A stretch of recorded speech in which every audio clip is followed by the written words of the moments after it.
Chapter 3. A Caucus-Race and a Long Tail. They were indeed a queer-looking party that assembled on the bank, the birds with draggled feathers, the animals with their fur clinging close to them, and all dripping wet, cross, and uncomfortable. The first question, of course, was how to get dry again. They had a consultation about this, and after a few minutes it seemed quite natural to Alice to find herself talking familiarly with them, as if she had known them all her life. Indeed, she had quite a long argument with the Lory, who at last turned sulky and would only say, "I am older than you and must know better." And this Alice would not allow without knowing how old it was, and as the Lory positively refused to tell its age, there was no more to be said. At last, the Mouse, who seemed to be a person of authority among them, called out, "Sit down, all of you, and listen to me. I'll soon make you dry enough." They all sat down at once, in a large ring, with the Mouse in the middle. Alice kept her eyes anxiously fixed on it, for she felt sure she would catch a bad cold if she did not get dry very soon. "Ah, said the Mouse with an important air. "Are you all ready? This is the driest thing I know. Silence all round, if you please." William the Conqueror, whose cause was favoured by the Pope, was soon submitted to by the English, who wanted leaders, and had been of late much accustomed to usurpation and conquest. Edwin and Morcar, the Earls of Mercia and Northumbria. "Ah," said the Lory with a shiver.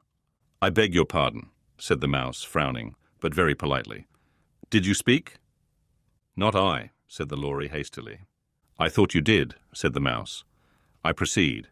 Edwin and Morcar, the Earls of Mercia and Northumbria, declared for him, and even Stigand, the patriotic Archbishop of Canterbury, found it advisable." "Found what?" said the Duck. "Found it," the Mouse replied rather crossly. "Of course you know what it means." "I know what it means well enough, when I find a thing," said the Duck. "It's generally a frog or a worm. The question is, what did the Archbishop find?" The Mouse did not notice this question, but hurriedly went on. "Found it advisable to go with Edgar Atheling to meet William and offer him the crown. William's conduct at first was moderate, but the insolence of his Normans—" "How are you getting on now, my dear?" it continued, turning to Alice as it spoke. "As wet as ever," said Alice in a melancholy tone. "It doesn't seem to dry me at all." "In that case," said the Dodo solemnly, rising to its feet, "I move that the meeting adjourn for the immediate adoption of more energetic remedies." "Speak English," said the Eaglet. "I don't know the meaning of half those long words, and what's more, I don't believe you do either." And the Eaglet bent down its head to hide a smile. Some of the other birds tittered audibly. "What I was going to say," said the Dodo in an offended tone, "was that the best thing to get us dry would be a Caucus-Race." "What is a Caucus-Race?" said Alice. Not that she wanted much to know, but the Dodo had paused, as if it thought that somebody ought to speak, and no one else seemed inclined to say anything. "Why," said the Dodo, "the best way to explain it is to do it. And, as you might like to try the thing yourself some winter day, I will tell you how the Dodo managed it. First it marked out a race course, in a sort of circle. The exact shape doesn't matter, it said, and then all the party were placed along the course here and there. There was no 1, 2, 3, and away, but they began running when they liked, and left off when they liked, so that it was not easy to know when the race was over. However, when they had been running half an hour or so, and were quite dry again, the Dodo suddenly called out, 'The race is over,' and they all crowded round it, panting, and asking, 'But who has won?'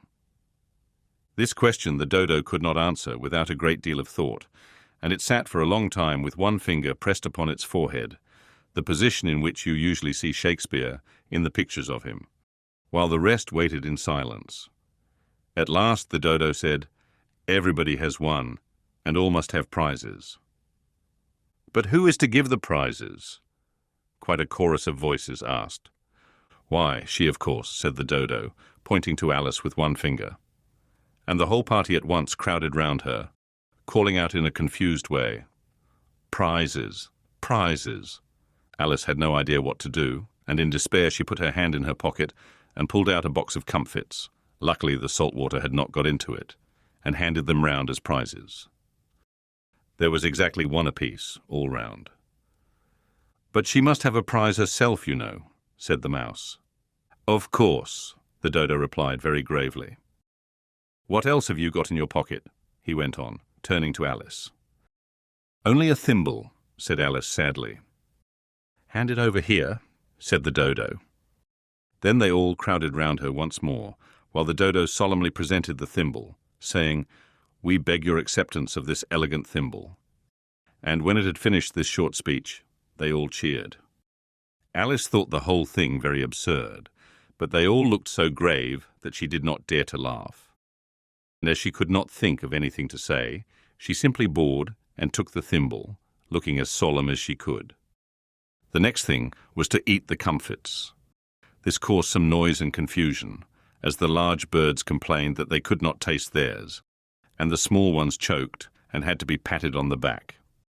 However, it was over at last, and they sat down again in a ring, and begged the mouse to tell them something more.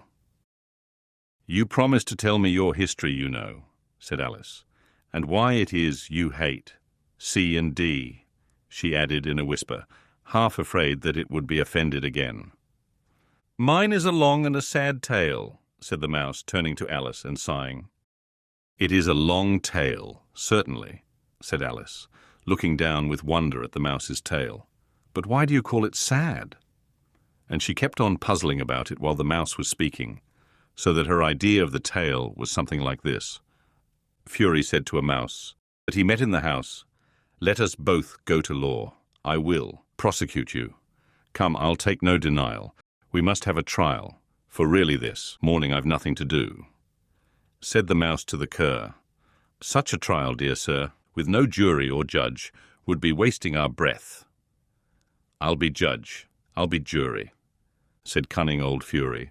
"I'll try the whole cause and condemn you to death." "You are not attending," said the mouse to Alice severely. "What are you thinking of?" "I beg your pardon," said Alice very humbly. "You had got to the fifth bend, I think." "I had not," cried the mouse, sharply and very angrily. "A knot," said Alice, always ready to make herself useful, and looking anxiously about her. "Oh, do let me help to undo it." "I shall do nothing of the sort," said the mouse, getting up and walking away. "You insult me by talking such nonsense." "I didn't mean it," pleaded poor Alice. "But you're so easily offended, you know." The mouse only growled in reply. "Please come back and finish your story," Alice called after it, and the others all joined in chorus. "Yes, please do." But the mouse only shook its head impatiently and walked a little quicker. "What a pity it wouldn't stay," sighed the lory as soon as it was quite out of sight. And an old crab took the opportunity of saying to her daughter, "Ah, my dear, let this be a lesson to you never to lose your temper." "Hold your tongue, Ma," said the young crab, a little snappishly. "You're enough to try the patience of an oyster." "I wish I had our Dinah here, I know I do," said Alice aloud, addressing nobody in particular. "She'd soon fetch it back." "And who is Dinah, if I might venture to ask the question?" said the lory. Alice replied eagerly, for she was always ready to talk about her pet. "Dinah's our cat, and she's such a capital one for catching mice you can't think. And oh, I wish you could see her after the birds. Why, she'll eat a little bird as soon as look at it." This speech caused a remarkable sensation among the party. Some of the birds hurried off at once. One old magpie began wrapping itself up very carefully, remarking, "I really must be getting home. The night air doesn't suit my throat."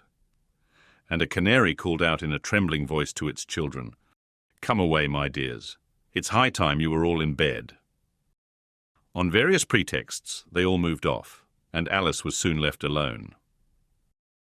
"I wish I hadn't mentioned Dinah," she said to herself in a melancholy tone. "Nobody seems to like her down here, and I'm sure she's the best cat in the world. Oh, my dear Dinah, I wonder if I shall ever see you any more." And here poor Alice began to cry again, for she felt very lonely and low-spirited. In a little while, however, she again heard a little pattering of footsteps in the distance, and she looked up eagerly, half hoping that the mouse had changed his mind and was coming back to finish his story.